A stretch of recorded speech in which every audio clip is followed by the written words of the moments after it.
Hey everyone! Today I'm going to show you a quick trick that will make your Gmail emails look cleaner and more professional. We're learning how to add quote text in Gmail, a simple technique that highlights important lines and makes your email stand out. And the best part, you don't need any special software or advanced skills to do it. First, open your Gmail account and head to your inbox. Look for the Compose button in the upper left corner and click it. A new email draft will pop up. This is where the magic happens. Start by typing the text you want to quote. It could be an inspiring line, an important instruction, or anything you want to emphasize. Once your text is ready, highlight the portion you want to format. This tells Gmail that this section deserves extra attention. Next, check out the bottom of your email draft. You'll see a row of icons for formatting options.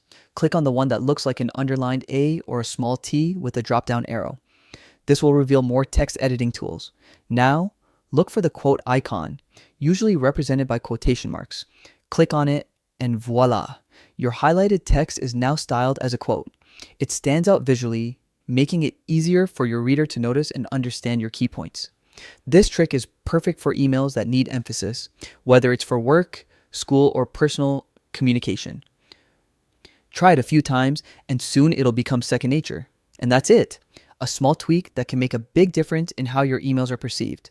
Give it a shot and watch your messages become clearer and more professional. Happy emailing.